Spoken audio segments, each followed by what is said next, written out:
Hello. Hello. So like, when did you start your own business?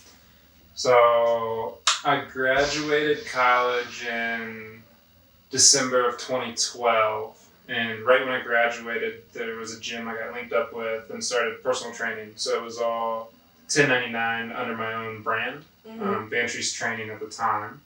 And I worked for Ohio State University doing health and wellness for almost 2 years while building up my personal training business. And at the end of 2 years, I was making enough with personal training that I was making significantly more than I was getting paid from Ohio State. So I quit Ohio State and just went full send personal training. And I worked under the brand Vantries Training at a gym in Columbus, Ohio until 2018.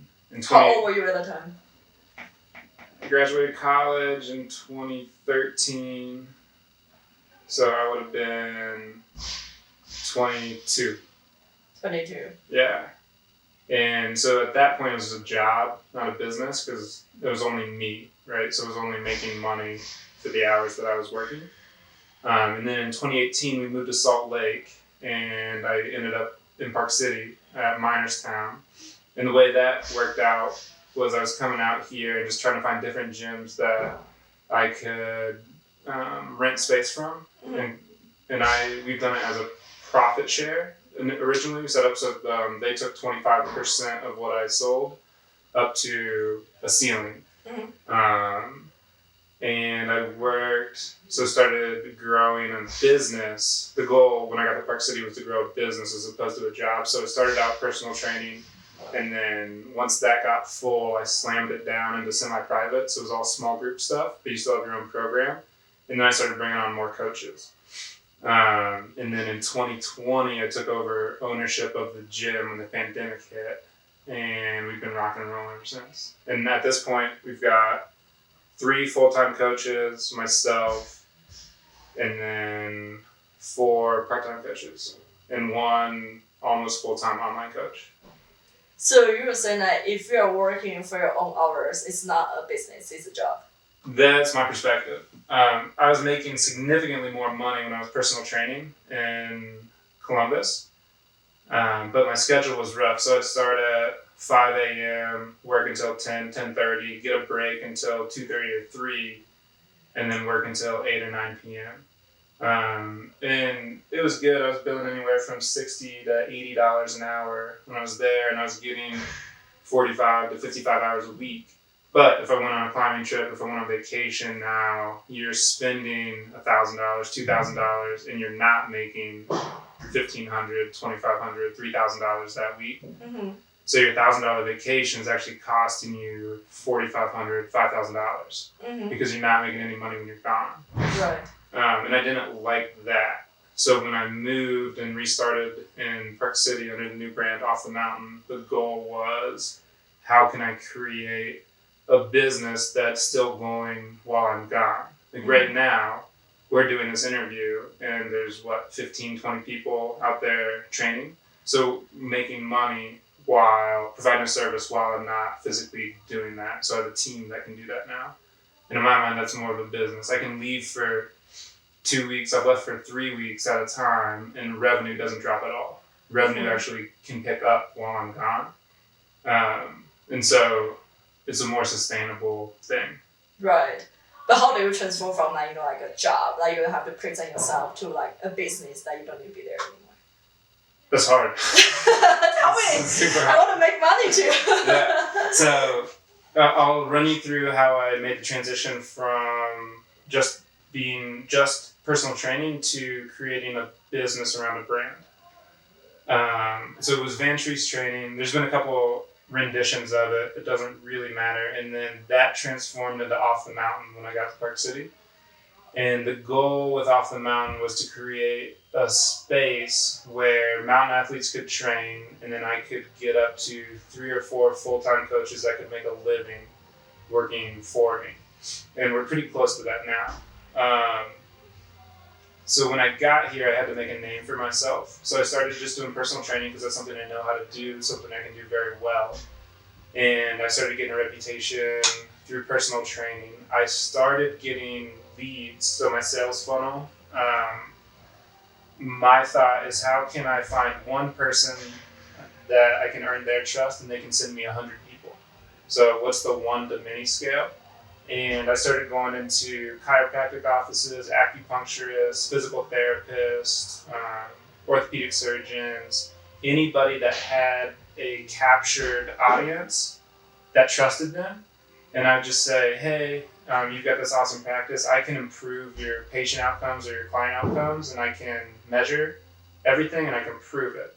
And a lot of people told me to kick rocks. And then I got 4 to 5 kind of healthcare professionals to work with me. And I was like, what I want to do is work with you for 3 months and work with you or one of your clients for free and just show you how I do things, how it works.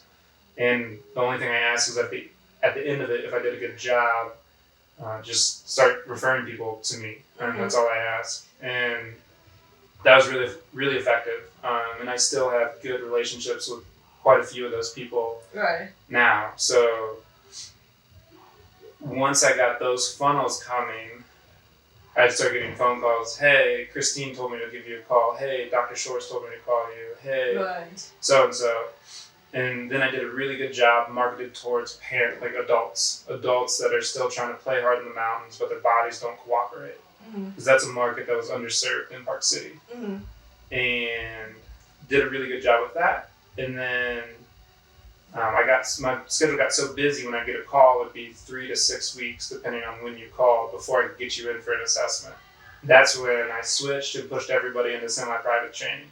So I went from a exclusive one-on-one, high hourly rate to pretty affordable rate, but now there's going to be 4 people at the same time. And you're all going to have your own program. I'm going to help you all go through your program, but it's not personal training. So that's how I went from 1 to many and condensed. You're paying me less, but I'm making more per hour. And then once I started getting full on that, I just slowly would bring one person on at a time. And I wouldn't hire somebody until it hurt. So I was at the point where I was training from 7 a.m. to 6 p.m. with no breaks and having like 3 to 5 people in each hour before I hired. And then once I did that, I was able to offer my first hire a decent salary that I could guarantee, as I already had the business for it. And then that freed me up to start bringing more and more people in. And I've just kind of repeated that process every time I hire someone. For those approaches, how do you know, do you come up with those approach, connect to chiropractors, reach out, or having this kind of group exercise? How do you have the idea? Because you see someone did that and it worked, or you just come up with yourself? I will. You always hear about networking, right? So everybody says network, and that can get confusing. Like, what does that mean? Just just go talk to people. And so the networking thing wasn't my original idea. That's been out. But my thought was, it's really hard to get 100 people to trust me. It's much easier to get one person to trust me. So who are those one person that can send me many people? And that was just kind of my thought process. And that's always been my thought process when trying to build a business or build a brand. This is the 4th rendition of some sort of training business or job, whatever you want to call it, that I've gone through. And each one I've kind of improved on by failing miserably or creating a way to make a decent amount of money, but be miserable while doing it. Because working from 5 a.m. to 9 p.m. 5 days a week sucks. I was going to ask you, when I was approaches, I didn't work. I feel miserably. Oh, for sure. So one of my first things in Columbus was I got tuned into the business community there. And so I do a lot of house calls. And you can charge a really high rate for that. Which is cool. You don't have to pay a commission or a percentage to any gym. Nobody's getting their hands in your pocket. And I was doing that and I was making good money, but I'd have to drive. I spent most of my time just driving around town because I would have somebody on the south side of town, somebody on the north side of town, somebody on the west, so you're just driving all over the place, and it was not it wasn't a viable model for growth because you're so time constrained with travel. And also, could get weird because you're in people's homes with them, and sometimes that just gets uncomfortable.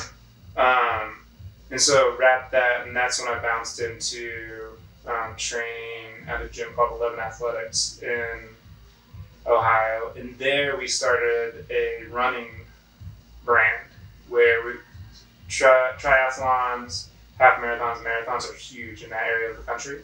So there's a really big audience, 5Ks, everything. And we started Run 11, so like Run 11. And we got to the point where it was starting to be successful. But in order to continue to grow it, we had to be at races on every Saturday and every Sunday. Mm-hmm. Pretty much year-round. It wouldn't be year-round, but probably 35, 38 weekends out of the year. Mm-hmm. And that's what it was going to take to scale it up to where it's a viable thing that we can spend our time doing. And I like my weekends to rock climb. I like them to water ski. I like them to do anything except work. And so there I was like, this was a good idea, but the sector that we moved into doesn't fit the lifestyle I want to live. So we just folded the company. And that was me and two friends that had started that. So we bailed on that. And then at 11 Athletics, I was to the point where we're making six figures a year, just doing personal training, which was cool. But at that time, I'd not met any personal trainers or strength coaches that were on their first wife or in their first marriage over the age of 40. And my schedule was basically leave before my wife wakes up, get home at 9, right before she's about to go to bed, say hi, do that Monday, Wednesday, Thursday, Friday, Monday through Friday. And then on the weekends, I'd go down to Red River Gorge rock climbing. So like that wasn't a sustainable way. I was not being a good husband. Like it didn't work for my lifestyle. And the easiest thing to do for me was just fold that and move across the country. So A, I was closer to rock climbing, and then B, I could approach training with more guardrails on my schedule. Like I don't train past 5:30 here. I don't train on Thursdays, and I never train on the weekends. So now I have a normal schedule where I can participate in things that aren't work and aren't recreation. Mm-hmm. And that's better. So yeah, I failed quite a bit. So work-life balance is also part of like a factor for your business training. Business planning. Correct. I very intentionally think about what all parts of my life do I owe time to. Work is definite because now I have 3 people that rely on me for pretty much their sole source of income. So I have to do a good job in order to respect their trust in me. I'm married, so got to spend time with my wife. I want to spend time with my wife, like all of that. So how can I structure that? And then I'm really passionate about rock climbing. So how can I set up a business that allows me to train and get outside enough? And it's never uniform. Like these buckets are all good. There's some seasons where climbing gets some creep, and then the business starts to fall off a little bit. And then I recognize it, and then climbing starts to kick down.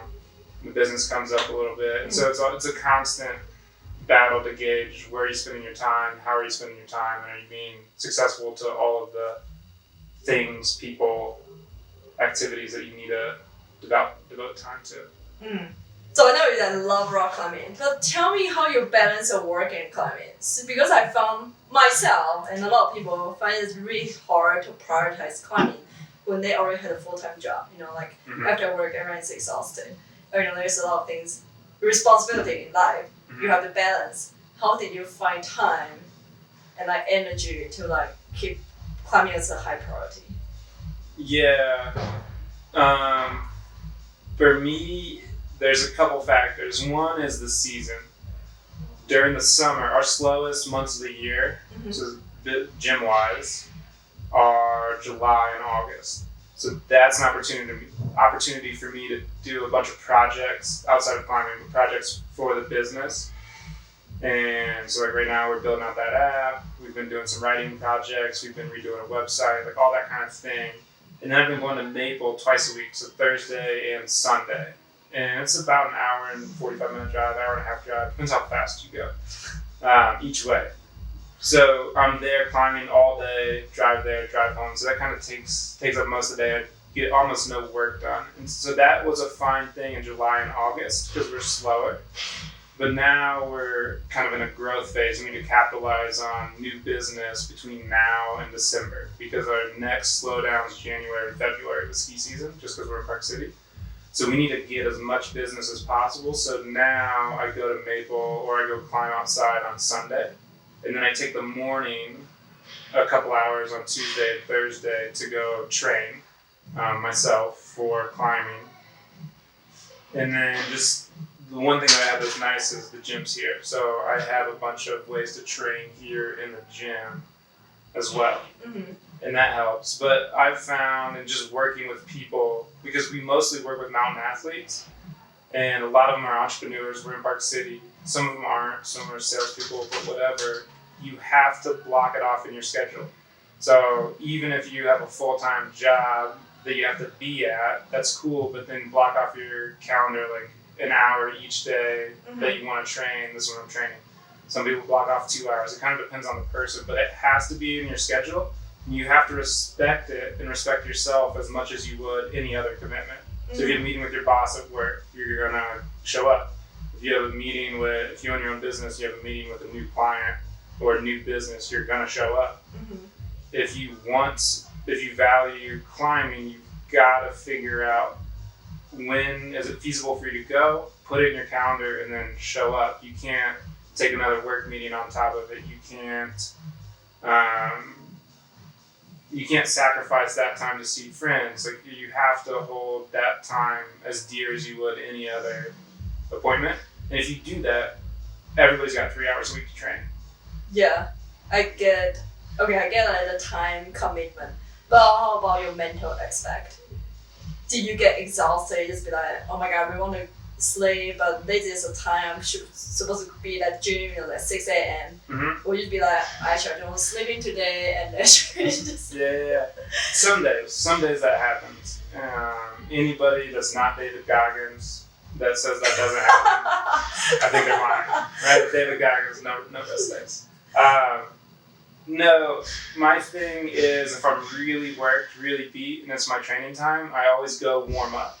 And at the end of the warm up, I'm still super tired, like just don't want to be there. Body feels bad. I've done the warm up and then I leave, and that happens maybe once or twice a month tops. Usually, probably once or twice a month. And then that's just my body saying like, hey, you need a break, bro. And I'll go home, take a nap, or just like count that as a rest day.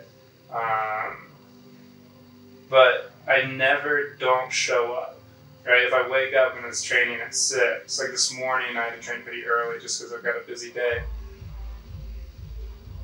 When I woke up, it wasn't a thought like, oh, maybe I'll just sleep in and not go to the gym. Like, no, I went to the gym, took my first call, and then did the warm-up. And after the warm-up, I got this, I feel good. So you always just have to show up, do your warm-up, and then make a decision. Because once you warm up, usually you're like, all right, I can do this. Yeah. Yeah. So you are the personal trainer and help people to make progress, and you yourself also try to make progress in your business and climbing. What's your view on this? And do you get anxiety of like your own progress? Do I get anxiety over my own progress with climbing? Yeah, or like climbing or some business. It's like, oh, I didn't. Just like when you look back, it's like I don't feel like making enough progress. Yeah, I don't really get anxiety over progress with climbing. In the business, I do for sure. For climbing, I always have a trip lined up or something, or a project. And as long as I'm doing everything I know how to do to help myself be successful, I feel good about that in climbing because like the stakes are low. It has nothing to do with can I put a roof over my head, can I pay my bills, can I feed myself, that kind of thing. This is just a personal endeavor for fun. So I don't have anxiety around that. On the business front, yeah, for sure. Because my wife's depending on me to make money. I'm depending on me to make money. 3 full-time coaches who are dependent upon me to make money, make good decisions, make sure I put in enough work, and then we've got the part-time coaches, and then we have almost 200 members. So all of those people rely on me in some fashion to make sure we're doing a good job as a team and that I'm doing a good job personally. And for that, that's where climbing helps. I try to go on like 2 or 3 big climbs or big tours or big missions every season. Something that scares me. And so we did the Grand Carter Car a couple weeks ago, climbed Goldface to the Exum Ridge. And it was a 15-hour trip. We got hung up for about 3 hours and just different things. But that was a big day. It was stressful. We drove in the night before and drove out that same day. So it was just like a quick trip. And like there's real stress, real danger, real anxiety with that. And then when the business starts to mess with me, I'm like, well, I'm not gonna die. I'm sitting at home. I'm safe, and I can go eat some candy if I want to. And so that helped for me. Like doing those big missions puts everything else into perspective, and it calms me down, and I can think about things in a better way. So you're using another anxiety to cope with this anxiety. I don't think that is one way you can look at it, Sarah. I view it as anxiety and stress are part of life, and you will experience them. You'll experience it at different levels. And what like slowly kills people is that like low level anxiety that you experience daily. And going out, doing a big mission kind of puts everything into perspective. Like the mountains are so beautiful, like you're working really hard, and then you get to the top and like, this is dope. And you're not thinking about it's kind of a break from all of like the day-to-day like anxiety and pressure. And then when you get back into it, you're like, none of it, like, whatever, this is fine. This is my body responding to thoughts, not to an environment. Right. Where when you're on a big mission, it's your body responding to an environment. And that's kind of where that stress, anxiety like comes from. It's from evolution and way back in the day. And I don't think it's combating anxiety with anxiety. I think it's combating anxiety with an appropriate perspective. And that helps me a lot. So I want to come back to like making progress, this part. So I know you're very methodical. What's the word for that? Methodical? In like climbing training, I know you do like specific training, like 3 times a week, or having like a program for yourself. Do you always approach like everything in your life, also like in your business? With like kind of a planned out approach? Yeah, so we have KPIs quarterly that we look at and try to make sure we're meeting those. And if we're not, go back, look at where's the gap, try to identify that, and then shift, change things, keep moving. The pandemic was really good for that because it was hard to bring more people into the gym. So we started offering online virtual kind of training, and that helped keep our numbers growing throughout the whole pandemic. And then looking at where are you now, where do you want to be, and then just reverse engineer that and make sure that you're always doing something to try to move the needle forward. So you're not trying to get from point A to point B, you're trying to get the needle to go from A and slowly point to B. That's how I think about it. So I make sure I'm doing at least 2 things. I write down 2 things every day just in my notes. Like these are 2 things that you have to do that are going to help drive the needle in the direction you want it to go.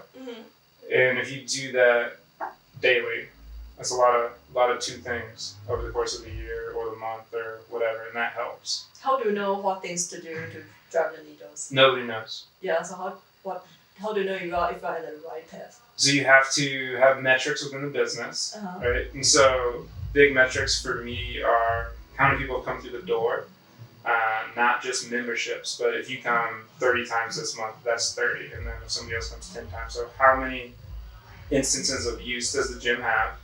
That's 1. How many members did we bring on that are new? How many did we retain? And how many old members did we lose? And you can kind of look at all of that and then see, did we make progress this month? Yes, where was it? Well, usage stayed the same. We only brought on 5 new members. We only lost 1 member. Sick. So what did we do poorly?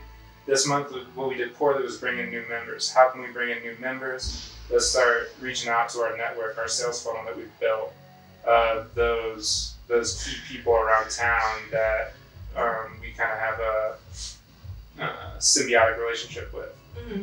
They send me people, I help their people, everybody wins. And so I'll start shaking those people down, making sure staying in touch with them, communicating well. And then next month, oh cool, we brought on 15 new people. We lost 8 people this month that were old members. Okay, cool, we brought on new business coming in. Now we need to focus more on retention. What can we do to retain more? And then just look at your audience, see what they need, see what they want, and try to deliver there. So if you have things that you're measuring, you can see how it's going and then use that to guide your decision making.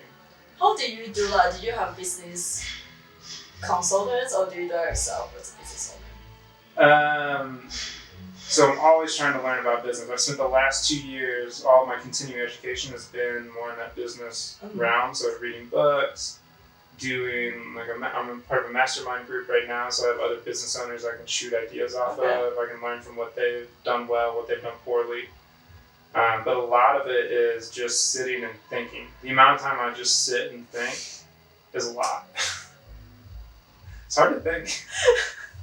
When do you do that? You're so busy. You work like from. So I have a 30-minute commute to the gym, right? And I'm always thinking. Then if I go for a run, I'm thinking. If I'm just like eating dinner, I'm thinking. Like the business is almost always on my mind. It's interesting. I wanted to start my own business so I could have enough free time to pursue the things I like to pursue, which is true. I do have a lot of flexibility in my schedule, but I work way more than I ever would if I worked for somebody else. Is that worth it? Yeah. 100%. 100%. Yeah. Some days, and you kind of go through the full range of emotions. One day I'll just think the gym's like such a failure, we should burn it all down, shut the doors, go find a real job.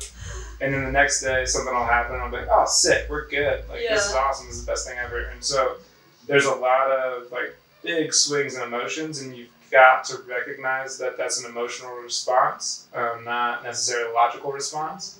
And then sit on it. Don't respond to that emotion, whether if it's a really good emotion, really bad emotion, somewhere in the middle. And just look back. Always go back to like those KPIs, those performance indicators. Like those tell a better story than how you feel. Right. And just remembering that is really important. Data says the truth. Yeah. Totally. Because if you just went off of emotions, like I had 4 really good calls bringing new business in, new clients today. But then tomorrow, 2 or 3 people could quit. And I'm like, oh shit, everybody's quitting the gym. But I just brought on 4 new people yesterday.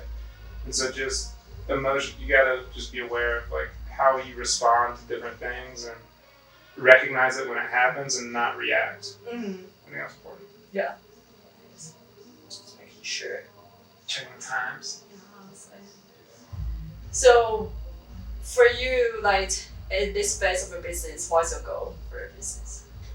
Right now, complicated question. Not a complicated question. The goal for the business is help as many adult mountain athletes keep playing in the mountains for as long as possible. What we do really well is make people's joints work better and then help them learn how to train in a way that's appropriate for the amount of stress they endure, physically, mentally, emotionally, and for how their body is. And we're really successful at that. So that is the overall goal. The goal within the business is to be able to pay all of my full-time coaches $100,000 a year, with me making more than that. And I think we're 2 to 3 years out from that, but year over year it's gotten better. We've gotten people closer to that. And currently the main project within the business is to really ramp up the online coaching arm of the business. Right now we're doing about $50,000 a year in online coaching, and I would like that number by the end of next year to be closer to $400,000 to $500,000, which is a big jump, but we've saved money, we've worked with different data scientists and marketers, and to do a lot of A/B testing and try to come up with an algorithm. Wrote a book, developed an app, and as we launch all of that, I really think we can be successful if we keep our eye on the prize. Mm-hmm. I think we're going to be working a lot more the next year than I did this previous year. Sometimes you have to do that. That's so crazy. So like, you know, like, what motivates you to do this kind of daily grind? You know, what really makes you feel like, oh yeah, like you wake up like, I want to do this. Instead of just be like, fuck, I just want to go get a real job and close this job. Yeah, I get that.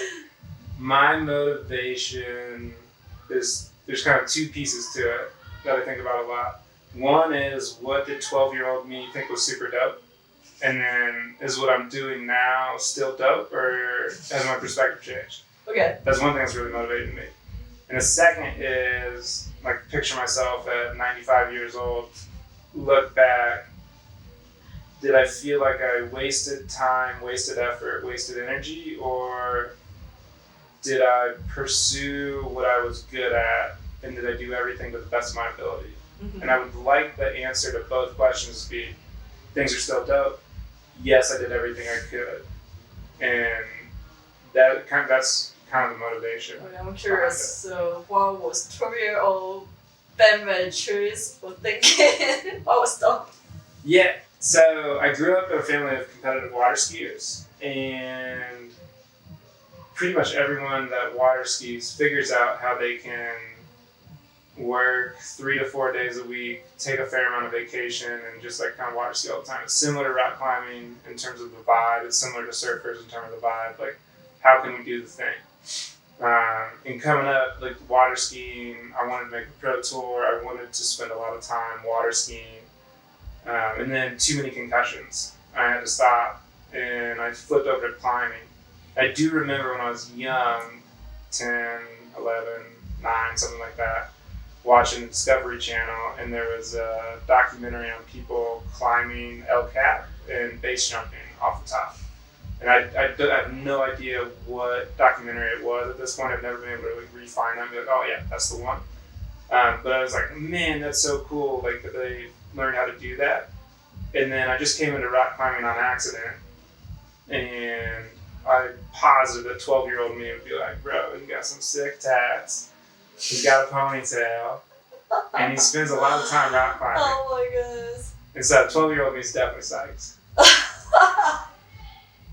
If 12-year-old Ben see you like walking on street, I'd be like, oh, that guy, yeah, he's dope. Oh yeah, my inner child's psyched right now. Like, he's doing the things. He's doing the thing. The one thing that like 12-year-old me doesn't recognize, it's taking a lot of work for me, is even when like everything seems good and seems easy, like the amount of work that goes into creating that, it's not accidental. It's very intentional, and it requires a ton of effort, a ton of thought, and really being consistent and going back to what are you trying to accomplish? Always, what's the goal? What's the goal? What's the goal? Do you think there's will be like a point in your business you think, oh, that's enough, and then I'm good?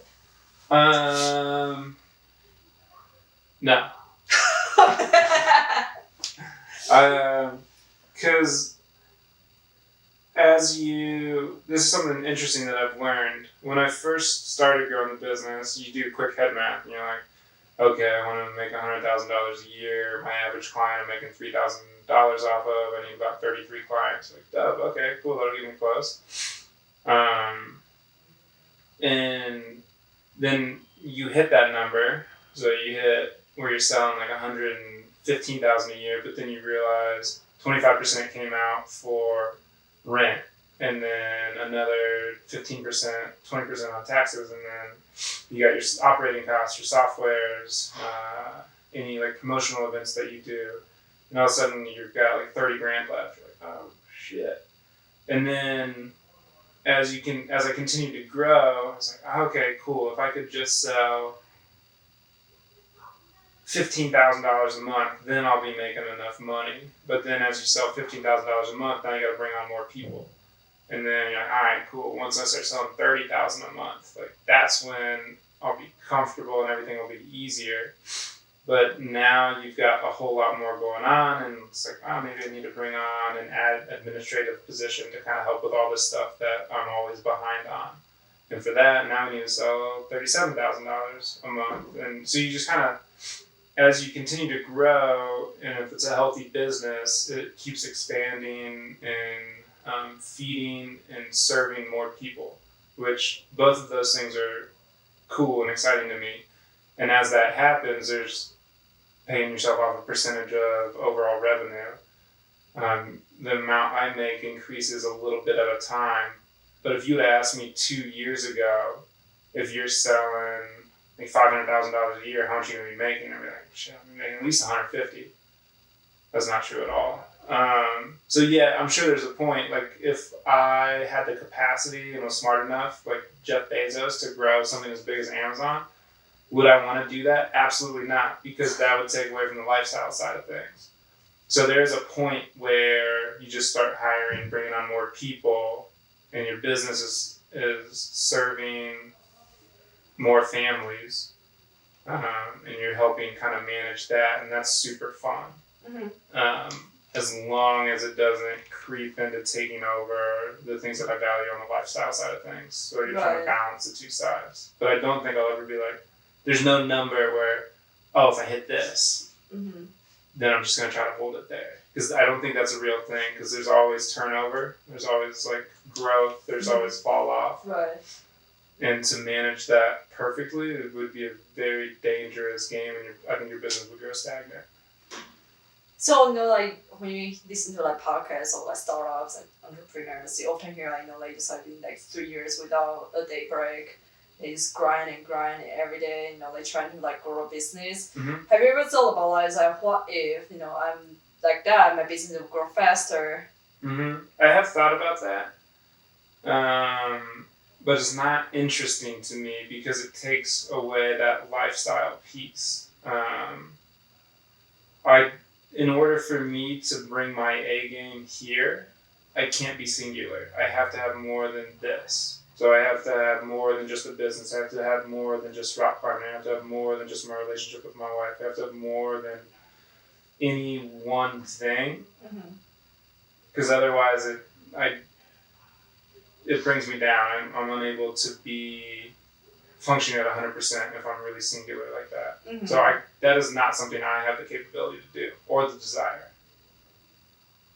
Or so like vice versa. Have you thought about just being dirtbag for a year? 100%. I thought about the dirtbag life, and I could never convince my wife that it was a good idea. I've been with her for quite a while. B, by the end of a 3-week climbing trip, I'm over it. Like, it's not as special, it's not as sweet, it's not as motivating. Typically, at the end of 2 weeks, I'm ready to come back to work. And for me, a climbing trip is long enough if I'm excited for it to end. Typically, if the last 2 days, I'm like, well, I'm here 2 more days, I'm going to go get after it. But I'd rather actually kind of be back with my people, be hanging out in Salt Lake, see my friends, all the community that we've built in Salt Lake and Park City are awesome. And just dirtbagging for a year, you find community, but it's different. And just doing the thing that should be fun every day, that's no longer fun for me. Mm-hmm. Yeah, so no dirtbag. I get that. Sarah, would you be a dirtbag? If I have money to do it. Yeah. I think even if I had this wild amount of money where I never had to work a day in my life, I would still want to be doing something similar to what I'm doing now, maybe on a smaller scale. I don't know, but it's really stimulating to try to problem solve within the business because you've got team dynamics, you've got cash flow, you've got bills, and then you've got a lot of personalities when there's 200 members in your gym, and hopefully that continues to grow. And so you're all constantly problem solving or coming up with solutions. Is not a negative thing, it's just something you have to do, and I find that stimulating and kind of fun. What do you think the most challenging things you have so far? communication and people are the most challenging things. Making sure I communicate clearly to the team, so all of my employees. Making sure all of my employees communicate cohesively and clearly with each other, which that does not always happen, will never always happen. So it's something that you're always kind of like working on, making sure everybody's good, and making sure us as a business and a company are communicating clearly with, like locally here in Park City, that we're communicating clearly with the different guide services that we partner with. Communication is the hardest part, 100% of the time. Right. Yeah. I don't feel that. I often feel like frustrated about like people's response in communication. Yeah, and that's very true when you've very clearly detailed out on a website or a newsletter, or a new client comes in and you have an automated email series that tells them what to expect on your first day. Here's how you use this to schedule. Here's how you use this for your programming. Here's how everything works at Minerstown. Here's a survey. Give us feedback. And then 3 months into their membership, they say, you never told me that, or I never knew that. Yeah. It makes you want to put your head through a wall. But instead of reacting emotionally, try to think, okay, what type of learner, what type of communicator is this person, and where did I miss it? Oh. Okay, she doesn't like to read, she likes to watch videos. So now we have where you can read and you can watch videos. I don't check emails. Okay, cool. So now it comes out as an alert in an email and a text message. So every person where there's a failure to communicate is an opportunity to see, is this a type of person that I'm not communicating in a style that resonates with them? And sometimes it's yes, and sometimes it's like, just some people need an extra nudge Right. to get it. So yeah, it can be hard to communicate. I'm not very patient in communication. I've noticed that, Sarah. Oh, well, it comes to the next question because we're coming to the end. So what kind of advice would you give to someone who wants to start their own business? Oh, man. What kind of advice would I give to someone that wants to start their own business? Or that you would give to your younger self? Yeah, just start would be the first one. If you have an idea, you need a clearly defined product or service. Get as clear on that as you can.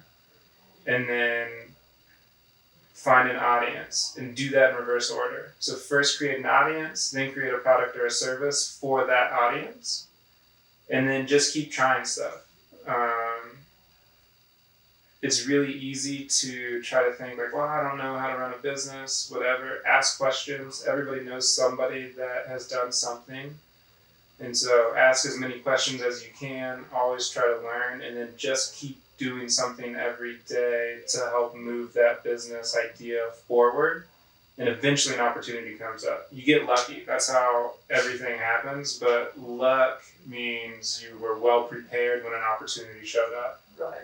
And if you're consistently engaged in trying to create this business and trying to move this business forward, eventually somebody or something will happen. Mm-hmm. That will be an opportunity for you. And if you're prepared and you have all the assets needed when that opportunity comes, now you're lucky. Now you can capitalize on that. You just keep doing stuff. Just start. Thank you, Ben. That's very motivating. Yeah.